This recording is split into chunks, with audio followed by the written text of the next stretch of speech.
Hello, good morning mga idol. Isang mapagpalang araw po sa inyo lahat. Yan po. So, dito po ako ngayon sa may tulay po ng Bukawi. Yan. Yung flyover po yan. Ngayon po, Mitawayan o Maynila. Yan po mga idol. Yan po. So pagbabad po dyan sa may tulay na yan, so diretso naman po sa Malolos.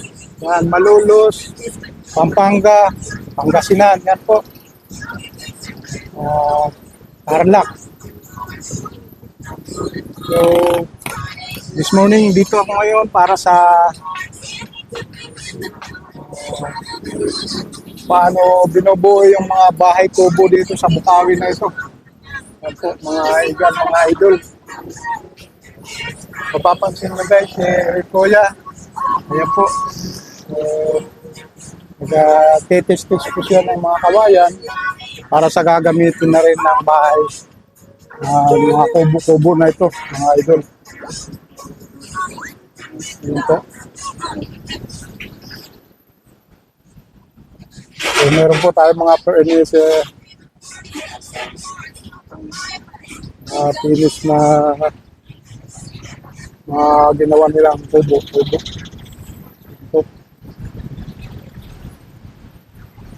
Ito po. Pwede na rin po may pambenta nila. Yan. Yes, good morning. Yan po. So ito mga idol. Ito kulang pa ng bubong. Lalagyan po siya ng bubong. Yan po.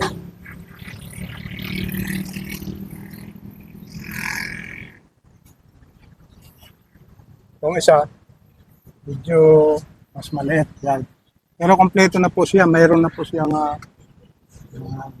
bubungan.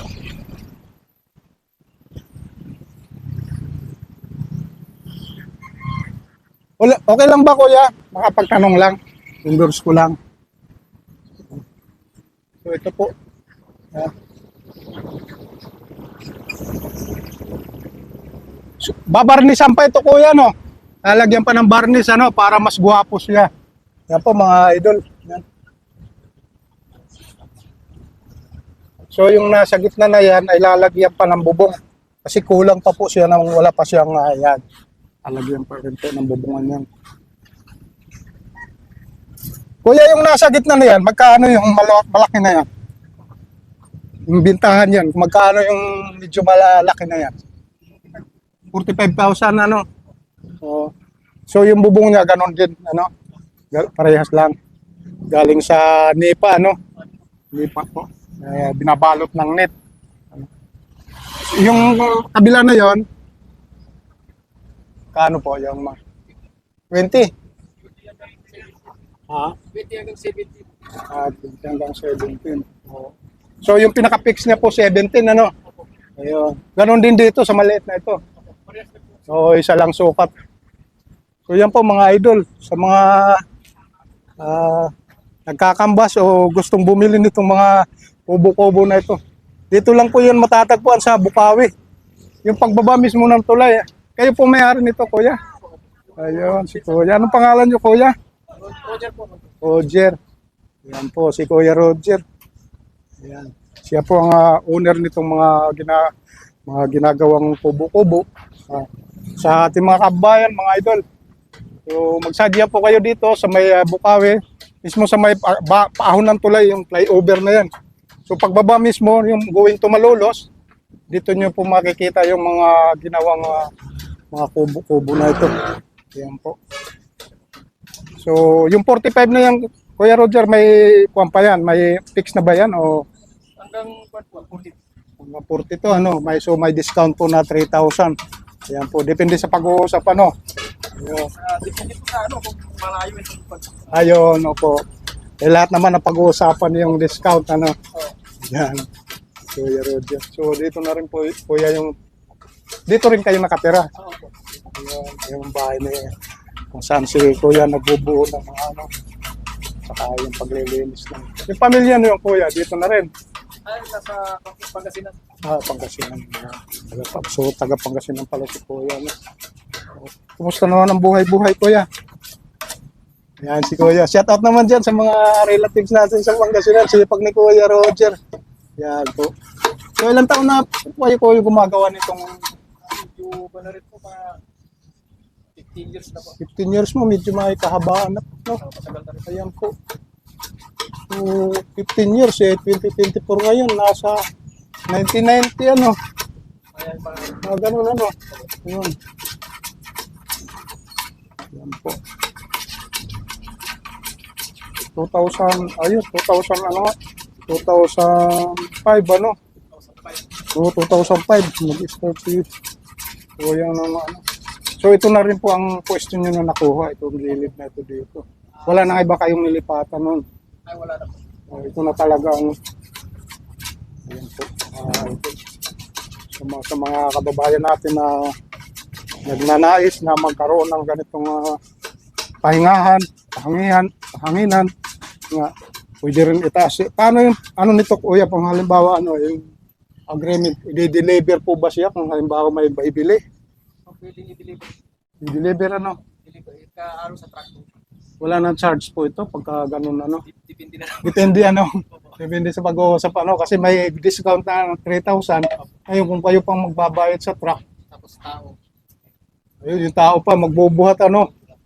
Depende sa paglalagyan ano? Kasi minsan may mataas. Nilalagay sa taas ito ng ano, ng building. Oo, yan.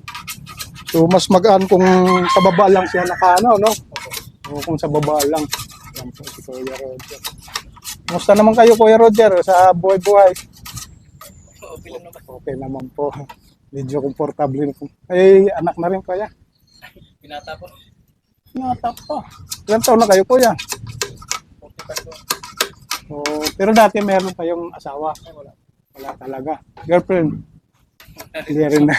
So, nalibang na rin po si Kuya sa kanyang mga ginagawa araw-araw. Parang hindi na nyo napansin na ganun nga. Tumatakbo siyempre ang edad natin. Ayun. Talagang wala man lang yung nagpakilala man lang ano, para mga kaibigan na pinakilala sa iyo. Mga ganun kasi may napakilala. Yan. So, pero huwag kayong makawalan ko yan ng pag-asa kasi kusang dumarating kasi yung pag-aasawa na yan eh. Saka sa ating lalaki naman kahit 50 na tayo, pwede pa tayong gumawa mag-asawa po. Yan. Kapatid, kaibigan. Sa isang linggo po yan, nakakabinta naman kayo dyan. Ayan po, order na po. Ayun. Ito. Nabinta. Yung isa na yun, nabinta na po yun. Yung malaki, order na po. Ito hindi pa, ano. Bali naka-reserve na yun. Isa na yan, ano. Kasi medyo sa mga gawaan kasi pababaan ng price, ano. Diba? Hindi pa taasan eh, no. Pababaan po yung kuwan nito eh. Para siyempre, para ma-dispose na rin yung kuwan na yan, mga yari. Makagawa na rin ng panibago. So, di naman kalakihan ang tubo talaga dyan, ano? Basta dire-diretso yung maliit din. Kasi yung paggagawa lang. Pero kahit ganun pa man, mayroon pang sinisilungan. Nadaanan nga kita kanina dyan, nag-ano ka pa dyan kanina. Si Kuya talaga napakasipag kahit sa initan, nagagawa pa rin gumawa. Ayun po. Ginaras na para may deliver na. Ayun po. So ito, medyo pagka nakuha itong malaki na ito. Pero kasi sa isang LP yan, ano? Kasi ano? Kasi yung pinaka-kuan lang naman yung katawan niyang medyo malaki. Pero yung pinaka-base niya, sakto sa LP. Sukat niya. Ano? Kasi mahirap isampa pagkakagan. Ayun po. Shout out dyan sa mga kababayan natin sa Pangasinan, Kuya. Yes. Bati naman dyan sa mga utol, mga relatives mo dyan. Si Kuya Roger, abalang-abala sa ginagawa niya araw-araw. Yan. Mga kababayan natin dyan na ano, siyempre yung wala man lang ano, mga single mom. Ayan si Kuya. So, kasi sabi nga nila, masarap daw yung may yung magkaroon ng pamilya. no? Tapos may ganitong permanenteng kita. So, yun. Pero wag po kayo mawala ng pag-asa. Ihiling mo sa kanya sa taas yan. Tiyak bibigyan. Hindi ka bibigyan kasama yung mga kahiling. So nakakaipon naman kayo, kuya. Siyempre, single eh. May ipon kasi ako kapatid ko. Mga, may pinaaral din kayo, mga pamangkin, gano'n. Minsan, Ng mga, ayun, mga pamangkin, oo. Parang anong lambing na lang, parang bilang anak na lang, ano. Nag-aaral na pamangkin. So yun po mga kabayan, mga idol. Napakaluwag na itong ano niya. Puisto na rin. Nagre-rent kayo dito, kuya, sa ano na ito? Nire-rentahan nyo, ano? Oo. So, kailangan talaga makapagbenta kayo ng ano, sa isang linggo, ano? Mga isang piraso. Mga ilang linggo binubuo yung ganyan, kuya? Yung malaki, Malaki. yung malaki mga 20 days. 20 days, ano? Mag-isa ka lang. Ano? Tapos yung maliit,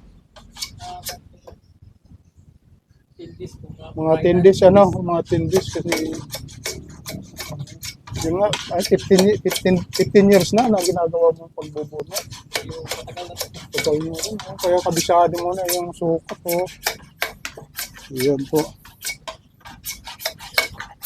So sa mga kababayan natin na gusto mag-try that, yan po, pwede rin kayo sumangguni kay Kuya dito para kasi siyempre hindi man kamukha ng pagtatayo ng building yun. Iba yung sukat na.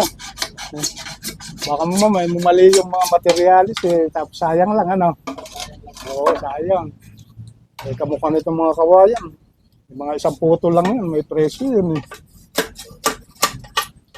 So diyan na rin pag kayo kumukuha ng mga kawayan ano, sa mga nagpapadeliver. Mas mababa ano, pagpapadeliver.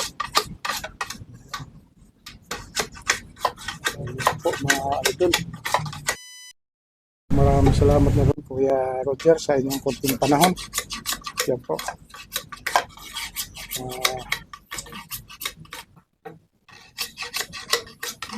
Sa aking mga taga-subaybay, yan po, nandito po ako ngayon sa May Bukawi. Yan po, para explore itong ginagawang mga kubo-kubo dito, kung paano binubuo. Na nag-iisa lang si Kuya Roger, mismo na nagbubuo nito. Yan po si Kuya Roger. Wala po siyang katuwang, ano, wala. Sulo talaga, kaya pag naibenta rin, sulo din yung kuwan, ano. Ayun. Pero dati po, may katuwang kayo dati, ano. Ay, ang party po yung pizza ko pa yan. Sa pag, ano lang, pagkakarga, yan, may mga katuwang, ano. Oo po, yung mga Pero yung pagbubuo mismo, mulat simula o pagbubuo nitong kubo-kubo. Kaya pag nagbenta, siyempre, solo rin niya. Doon lang siya magbibigay sa ano lang, pag-deliver, ano. Yung babayaran niya po yung mga katuwang sa pagbubuhat po mga idol. So, maraming salamat na rin po sa inyong lahat sa pag-subaybay sa mga nauna kong video at sa mga latest videos. Ayan, huwag niyo pong kaligtaan mga subaybay at maraming salamat na rin po sa inyong lahat. So, sa ating mga kapatid po na OFW dyan, sa mansulok na mundo, ingat po kayo palagi sa inyong araw-araw na ginagawa. Yan po, God bless po. Maraming salamat na rin po sa inyong lahat. Yan po. At see you na rin po sa next vlog. Thank you very much mga idol, mga igan. Maraming salamat Kuya Roger, ano? Babay naman po. Kaya sa ating mga kababayan dyan. Thank you.